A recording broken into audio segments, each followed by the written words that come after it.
السلام عليكم. لا تنسوا الاعجاب بالفيديو والاشتراك في القناة تشجيعا لنا لنستمر بنشر المزيد إن شاء الله. Bonjour à tous. Dès lundi, il faudra donc choisir en dehors de notre foyer. Nous ne pourrons avoir des contacts rapprochés qu'avec une seule personne. Ça porte déjà un nom, la bulle de 1. Mais comment choisir? Comment allez-vous vous organiser? Reportage Simon Brême, Alison Delpire. Céline a été un peu catastrophée en apprenant que sa bulle allait être réduite à une personne en dehors de son foyer. C'est super dur parce que probablement que je ne choisirai pas la même personne que mon compagnon. Alors est-ce qu'elle peut venir ici? Est-ce qu'elle ne vient pas ici? Est-ce que je dois la voir à l'extérieur? Il n'y a plus de resto, il n'y a plus de café, donc on se voit en rue. Enfin, tout ça est un peu bizarre quand même. C'est pas très humain, on va dire. Et puis, comment choisir cette fameuse personne? Ce que je vais faire, c'est que je ne choisirai pas cette personne, vraiment. Je vais continuer à rester masquée le plus possible. Je vais limiter mes contacts à ma famille, évidemment, mon foyer. Je suppose que je verrai mes sœurs, mais toujours masquées aussi, parce que j'ai 3 sœurs et c'est pas évident de choisir entre les 3. Mais Céline est loin d'être la seule à se demander comment s'organiser avec cette nouvelle mesure. C'est embêtant pour nous, une personne, moi j'ai 2 sœurs et un frère, je fais quoi? Je choisis entre. Donc voilà, c'est un peu délicat, disons. Je trouve que c'est un petit peu compliqué quand on a des grands-parents. En voir un seul de cette manière, je trouve ça un peu compliqué. Mais bon, les règles sont là pour être respectées.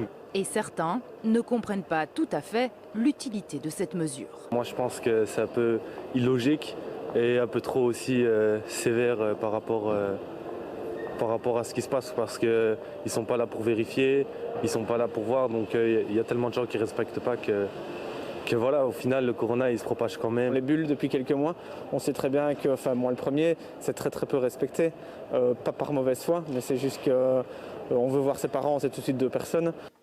Quoi qu'il en soit, il vous reste peu de temps donc pour décider qui dans vos proches en dehors de votre foyer constituera votre bulle de 1 pour un mois.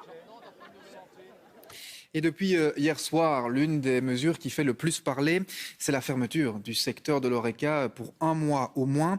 Une mesure, vous allez le voir, qui n'est pas toujours bien comprise par les tenanciers des cafés et des restaurants. Le reportage de Valentin Moigelot. Dans les rues hier soir, les clients apprennent peu à peu la nouvelle. C'est sans doute leur dernière soirée au restaurant avant minimum 1 mois. Je pense que c'est une mesure qui est normale étant donné l'étendue du Covid. Mais j'avoue que nous, on arrive tout juste à Bruxelles, alors on est un peu triste de ne pas pouvoir plus découvrir la ville cette année. D'un côté, je pense que le gouvernement a raison de prendre ces mesures, bien évidemment. Mais après, bien sûr, on est toujours triste. Enfin, voilà, donc c'est pour ça qu'on profite de notre dernière soirée ici. Ce matin, dans les restaurants, la colère est grande. Séverine tient ce restaurant depuis bientôt 18 ans. Avec la crise du Covid, son établissement a plongé dans le rouge. Et avec les nouvelles mesures, elle doit envisager de fermer définitivement. Ce qu'on est en train de faire maintenant, c'est tuer des commerces qui mettent au boulot, moi personnellement, on est 14 ici, 14 personnes potentiellement qui seront tous au chômage dans 1 mois. Parce que moi, j'ai aucune certitude de réouvrir dans 1 mois, aucune. Ce que je vais faire pendant 1 mois, là j'ai des amis qui me disent « tu vas pouvoir te reposer ». Je ne vais pas me reposer. Je vais préparer le document, les dossiers que je vais pouvoir aller déposer au tribunal du commerce pour dire « voilà dans quelle situation je suis, qu'est-ce qu'on fait? On fait faillite ou on fait PRJ ?» On en est là. Il faut se rendre compte de ça. Et on est plein dans le cas. Les autorités annoncent un soutien pour l'Horeca. Il est question d'un doublement du droit passerelle pour le secteur, des montants jugés dérisoires. Ça va me permettre de faire quoi? De payer moi, l'emprunt de ma maison, parce que le sursis qu'on a eu de 6 mois par rapport aux emprunts arrive à échéance. Donc merci l'État de nous permettre de payer le toit au-dessus de notre tête. Et nous, en Horeca, on est juste comme ça, étranglés, assaillis de rappels de paiement, assaillis de courriers de recouvrement, et on n'a aucune possibilité de rembourser qui que ce soit, puisque notre activité est mise à l'arrêt du jour au lendemain. Comment l'Horeca va-t-il encaisser cette nouvelle période de fermeture? Le secteur attend une rencontre avec les autorités. Oui, justement, la fermeture des établissements Horeca va s'accompagner de mesures de compensation. 500 millions d'euros devraient être débloqués au niveau fédéral. Bonjour Rachel Crivellaro. Est-ce qu'on en sait plus sur la mise en œuvre concrète de cette aide ? Oui, alors il y a eu un accord donc au sein du gouvernement fédéral pour venir en aide à ce secteur sinistré par les mesures anti-Covid qui ont été décidées hier par le comité de concertation. Ces aides, elles vont concerner évidemment le secteur Horeca, mais au sens large. Il faut également y impliquer les hôtels et également les forains, ainsi que le secteur événementiel. Eh bien, tous ces secteurs vont effectivement bénéficier d'un prolongement du droit passerelle. Vous savez, c'est cette indemnité que l'on donne pour pallier l'absence de revenus. Cette indemnité passerelle, elle va prolonger jusqu'au 31 décembre et puis surtout, elle sera doublée. Alors ces secteurs, ils vont également bénéficier d'une exonération des cotisations sociales pendant au moins un trimestre. Et on insiste ici, il s'agit bien d'exonération et non pas de report. Enfin, l'État devrait intervenir également dans le paiement des primes de fin d'année. À noter également, et ça c'est valable pour tous les indépendants, la prolongation d'un revenu minimum garanti pour tous les indépendants qui reprendront des activités après une interruption due à des mesures anti-Covid. Alors concernant le secteur Horeca, certaines estimations disent que toutes ces aides devraient représenter une aide de 6 000 à 7 000 euros par établissement. Vous l'avez dit, pour le gouvernement fédéral, c'est un coût de 500 millions d'euros qui est budgété. Toutes ces mesures, eh bien, elles vont être présentées officiellement au secteur concerné demain lors d'une conférence de presse. Rachel, voici donc pour les mesures fédérales. Il y en aura aussi sur le plan régional cette fois.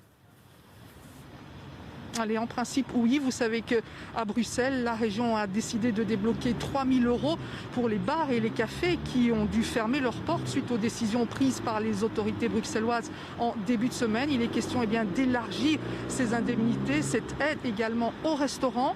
On sait également que côté flamand et côté wallon, on planche également sur des aides complémentaires. Il y a beaucoup de réunions qui sont en cours, notamment du côté wallon, pour essayer d'évaluer le montant de ces aides. Et le travail est très compliqué parce que la situation budgétaire, eh bien, elle-même est déjà très compliquée et donc pas facile de voir un petit peu comment faire pour venir en aide à ce secteur. Merci beaucoup Rachel pour ces explications en direct. Une question à présent, comment les Belges réagissent-ils à l'annonce de ces nouvelles mesures ? On le sait, la réussite de la stratégie des autorités dépendra de l'adhésion de la population. Et vous allez le voir avec Thomas Deschamps, ce ne sera pas forcément simple. Regardez. Comme des millions de Belges, Annie a suivi en direct hier soir la conférence de presse et les explications qui ont suivi dans les médias. Mais après 14 conseils nationaux de sécurité et 2 comités de concertation, l'incompréhension finit parfois par s'installer. Je l'ai suivi en direct.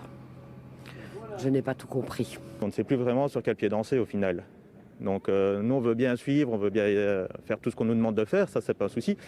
Mais si eux-mêmes ils n'arrêtent pas de changer, c'est difficile. Une enquête menée récemment par Sciences Anno confirme malheureusement ce sentiment. En 6 mois, le pourcentage de personnes qui déclarent comprendre les mesures gouvernementales a diminué de près de 30%, passant de 86 à 58%. Une lassitude qui fait que chacun a aujourd'hui sa petite bête noire, une règle qu'il trouve plus difficile à respecter que d'autres. Le port du masque. Ça, le port du masque, c'est quelque chose que je ne supporte pas.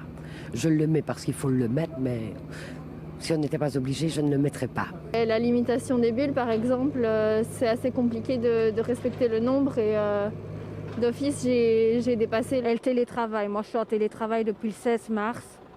Donc, je vois mes collègues presque plus, en fait, soit par vidéoconférence ou de temps en temps une ou l'autre par semaine, mais c'est compliqué, oui. Résultat, les Belges seraient de moins en moins enclins à respecter toutes les recommandations.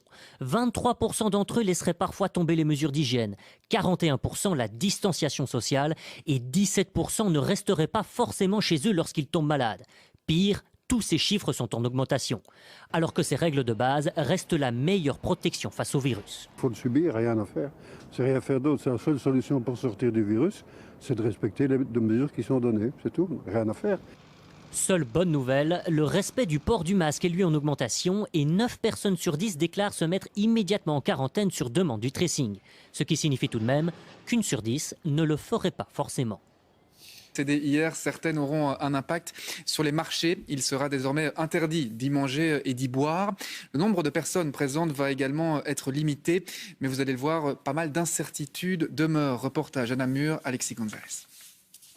Manger son sandwich ou déguster un pain saucisse, des gestes qui ne seront plus autorisés. Une mesure restrictive, mais surtout très floue pour les vendeurs ambulants.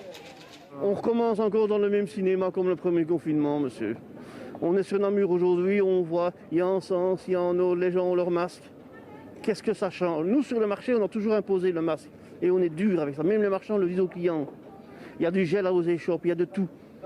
Alors ici, ça commence de nouveau encore à être la même chose que le premier confinement. Si les marchés aux puces de Noël et les brocantes sont interdits, les marchés et les foires de petite envergure restent ouverts si l'affluence ne dépasse pas 200 personnes. À Namur, avec plus de 100 exposants, il va falloir tout réorganiser. Il faut voir aussi comment ces 200 sont comptés. Est-ce que c'est sur l'ensemble du marché? Est-ce que c'est sur une rue par rue dans le marché? Donc il faut vraiment avoir des précisions. On reste encore dans le flou, mais vraiment notre volonté à Namur est de maintenir les marchés, bien sûr. Rester ouvert, c'est une bonne nouvelle, mais le public viendra-t-il avec des mesures plus restrictives? Cette dame a déjà du mal à respecter les règles actuelles. Pour les personnes âgées et tout ça, c'est déjà qu'on nous a choisi déménager et tout, il faut tout trouver. Et puis alors, quand vous arrivez, bon, vous passez, le marchand il est plus loin, vous devez retourner, c'est pas possible, quoi. Du côté des commerçants, on craint une nouvelle diminution de la clientèle. On n'est même pas encore remis exactement de ce qu'on a vécu pendant le confinement il y a quelques mois. La norme du coup va être le télétravail, les restaurants vont être fermés, etc. Donc les gens vont être dans une routine où ils sont chez eux et doivent sortir le moins du tout. Des mesures plus restrictives, une affluence limitée et des contrôles renforcés, voilà la nouvelle réalité pour les marchés dans les prochaines semaines.